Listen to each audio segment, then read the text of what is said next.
Go watch My Senpai is Annoying. That is all. Thank you for watching. I'm joking.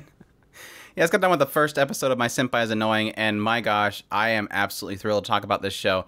It is a series that essentially follows a girl named Futaba.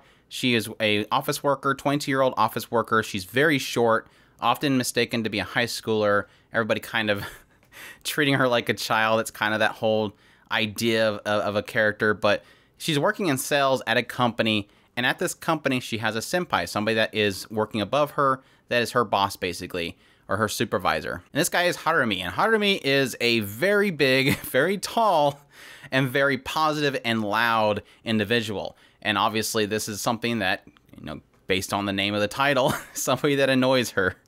Somebody that constantly seems like he treats her like a child, and she really doesn't like this. And so it basically follows Futaba as she goes about her daily routine being in sales, and often working alongside Harumi as they do different sales calls, goes out and meets clients and all that kind of stuff, and these little kind of interactions between the two of them. In the earlier segments, it has Futaba. She's very tired because she basically spent all night trying to work on this presentation just to make a positive statement and help her move up into sales, and he's really encouraged by this. He really does like the work that she puts into it. Again, very loud when he greets her, scares her, and all that kind of stuff. Gets to a point where the two of them start to go on to sales calls, and they have this whole thing where as he's walking, he's meeting her pace because obviously her steps are a lot shorter, so he's walking slowly so that she can keep up.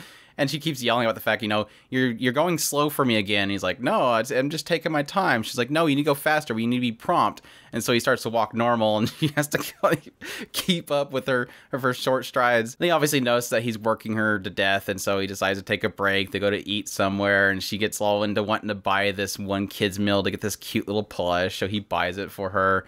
Some really cute moments between the two of them. Eventually, it leads to this one moment where he does let her handle the presentation, which she did kind of have this hesitancy to, but again, him kind of starting the meeting and getting things going gets her that encouragement to push forward and finish it. Then it kind of goes down a bad hill because obviously it seems like she got some line items off a little bit, so she ends up buying way too much of one thing and not another thing, and so that causes a lot of issues with their client. This is something that she didn't have Harumi check in the meantime, so this is something that badly reflects upon him. So she's very upset about this, but he still kind of encouraged her and like, no, don't worry about it. You went through the process. She tried her hardest to fix things. They got things rolling again for that particular client. And so he kind of gives her a lot of positive reinforcement from that. And they have this little nice moment where she continues to tousle her hair and she hates it. And the whole thing in front of the building where she's holding both of his hands away from her hair. It was really funny. But you kind of get a really good idea of the two of them and their chemistry between the two of them. Really more about the fact that Harumi is like a really cool dude. And eventually it kind of leads to their final moments of this episode where the two of them go out to kind of celebrate and relax and get something to eat and something to drink. And yeah, a little bit too much of it. And so Futaba's like pushing onto him like, why is he so nice? Why are you so nice to your Kouhai kind of thing? And eventually he's like, I just kind of imagine that eventually I'll have a wife and a child just like you. Which obviously throws her off. She's like, she says something, she mumbles something. He's like, what are you saying? And she's like, why couldn't I be the wife? And it was like this moment of like, oh crap, did I just say that?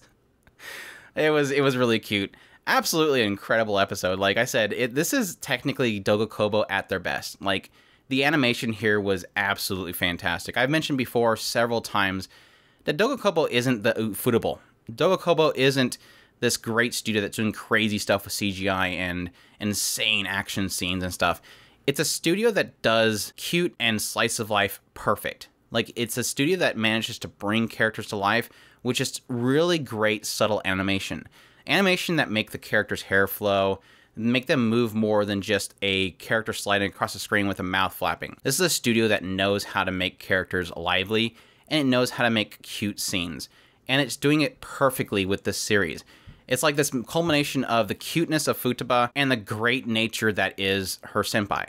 This guy is... I was saying after I watched the show, it's like I couldn't stop smiling watching the show because this guy, his positivity and his energy is infectious.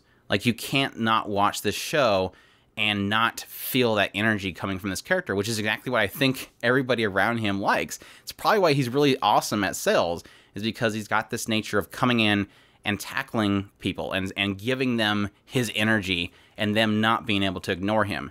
And like I said, I think that's why I love this episode so much and why I think I'm going to actually really thoroughly love this series. And it was great to see that he's not just like this dumb, muscle-headed guy. He's actually a good person. He's smart.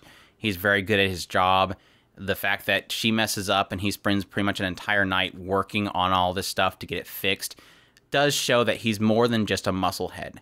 And I think that's going to be a really incredible thing to add to it. Because again, from face value of this show, you're just going to see cute short girl, tall musclehead, fun ensues. No, they're actually characters. They're actually people.